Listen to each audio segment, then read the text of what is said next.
All right, hello to you and happy Friday. I am Fox 26 meteorologist Ramisha Shea, and it is time to dive into all things tropical. Let's find out what's going on. Of course, yesterday was a pretty historic day for parts of the Big Bend of Florida.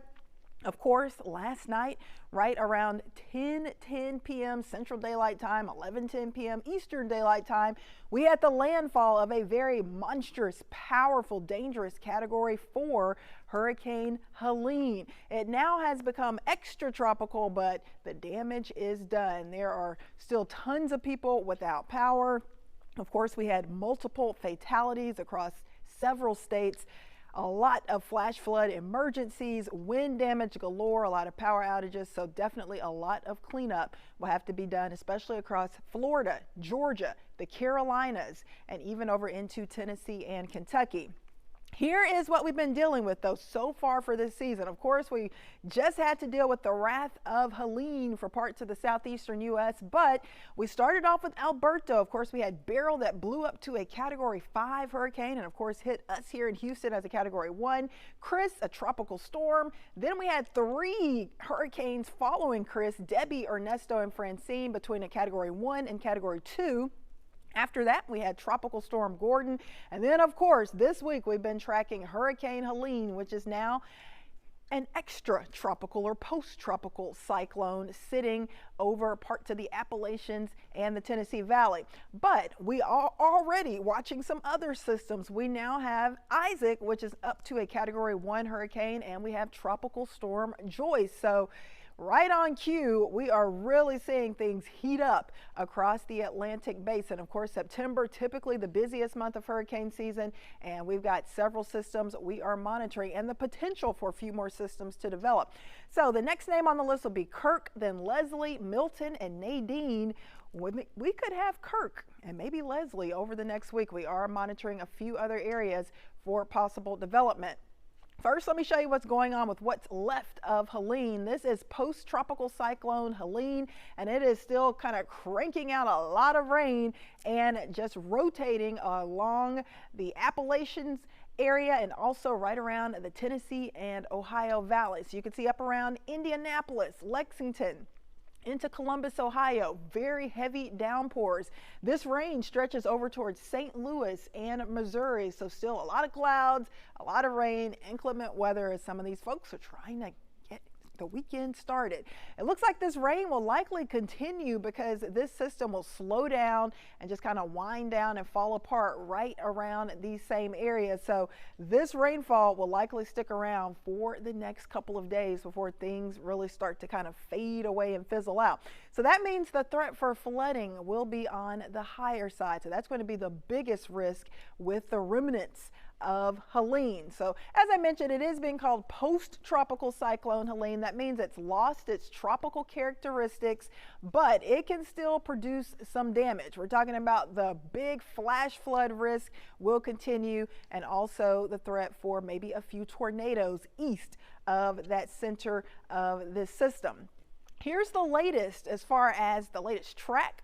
The 4 p.m. advisory does have this moving off to the north-northwest around 17 miles per hour, and we'll continue to see the potential for more of that heavy rain and also for some gusty wind. The wind, of course, has decreased dramatically in this. Wind now down to around 35 miles per hour, but we are going to continue with that risk for maybe some stronger wind gusts and, like I said, the potential for a few tornadoes. So let me put this into motion and show you where we are going to be dealing with the biggest risk from post-tropical cyclone Helene, and it's going to be up around Tennessee and Kentucky. Notice for Friday evening, Saturday, even into Sunday, it's not really moving much. It kind of slows down and weakens and meanders over the same area. So that would be Bowling Green, Kentucky, right around the Nashville area, Evansville. So this is going to be the area of concern where we could still see some of those heavy downpours, some of those tropical bursts of rain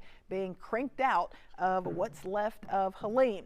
As far as rainfall, it has been tremendous, especially over the last 24 hours, especially for parts of the Carolinas, western sections of North Carolina, western sections of South Carolina, right along the Appalachians, northeast Georgia, eastern portions of Tennessee have been inundated with super heavy rainfall, and we have had tremendous flash flooding going on in some of these spots.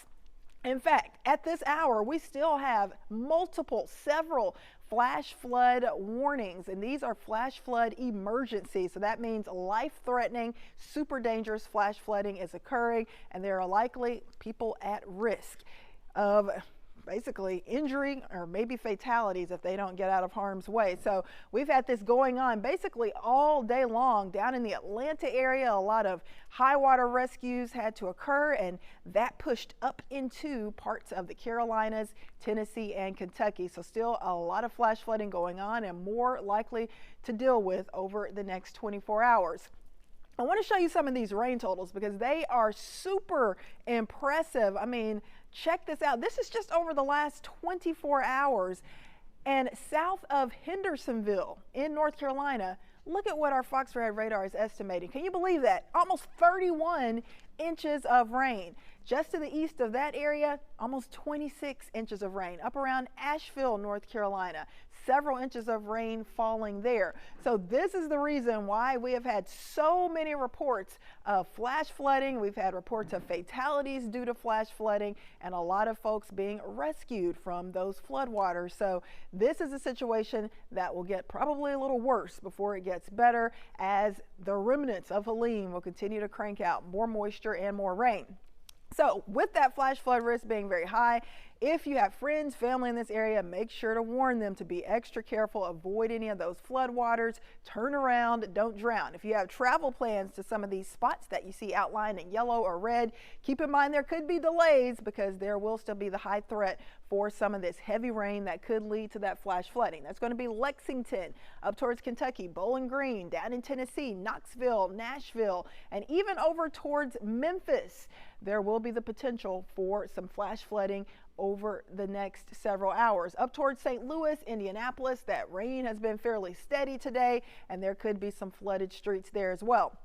It's not just the flash flood risk that we are concerned about, but of course, anytime you have a tropical system making landfall, moving inland, even though it's weakening, it is still producing that spin, and sometimes you can get a few tornadoes spinning up with that circulation still going. So we do have a couple of tornado watches here. This is going to be for eastern portions of North Carolina and up into parts of Virginia.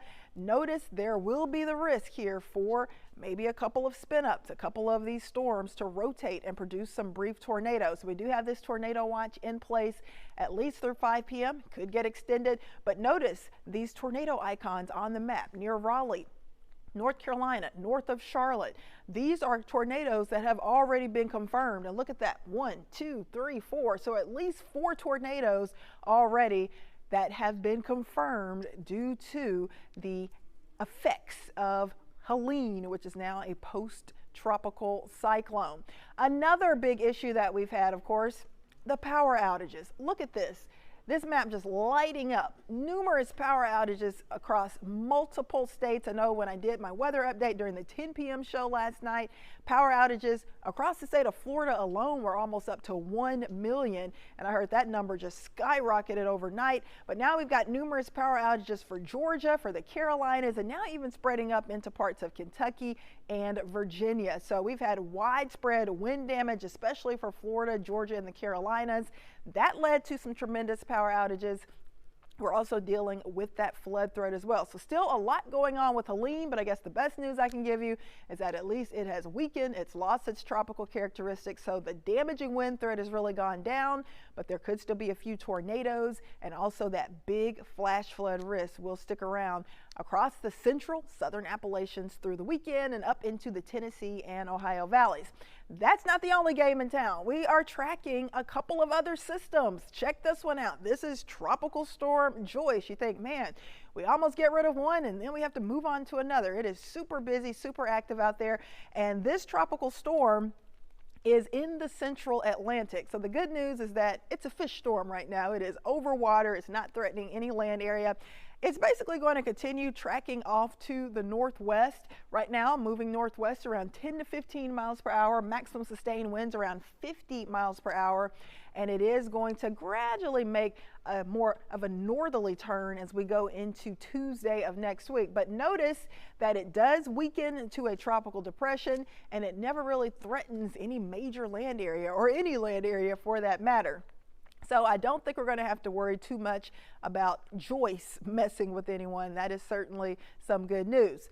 However, we have another system that we're tracking in the central Atlantic as well. This one is in the north central Atlantic, and this is Isaac. Yesterday it was a tropical storm, but guess what? It decided I want to get stronger. So it's blown up to a hurricane today, a Category 1 hurricane.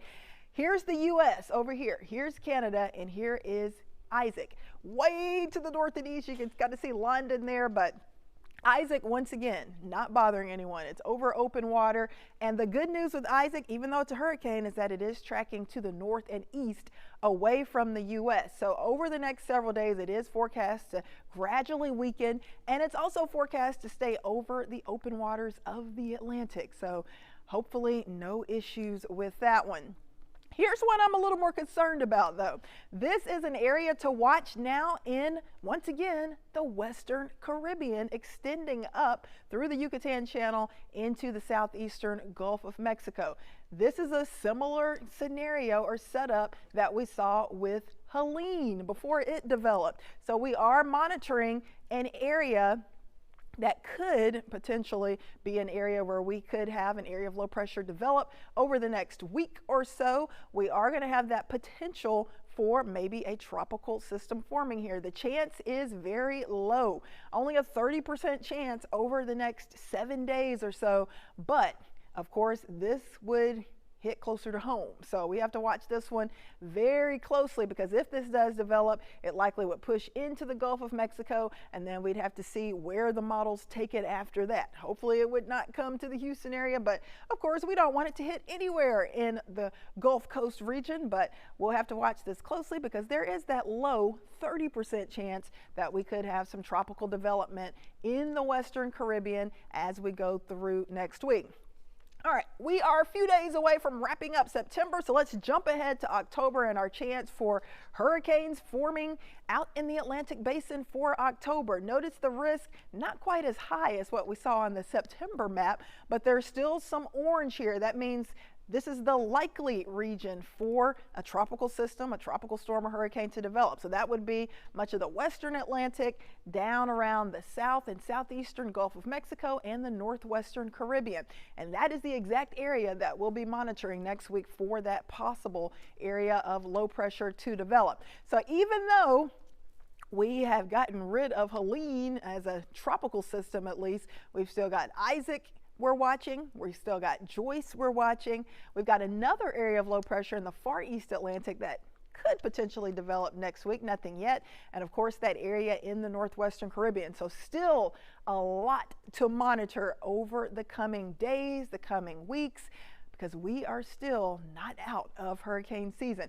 We have passed the peak of hurricane season, of course, which was September 10th, but we are still towards the end of September. We've got all of October to get through, all of November, so still a little over 2 months to go. So don't let your guard down. We did not get hit here in Houston by Helene, but there could still be more action that could potentially head our way. Like I said, we'll be keeping a close eye on that chance for development in the western and northwestern Caribbean as we go through next week. Well, that will do it for your tropical update for this Friday. Still a lot to monitor. Helene was a monster roaring through Florida and Georgia and the Carolinas, still producing flash flooding and heavy rains across the Appalachians.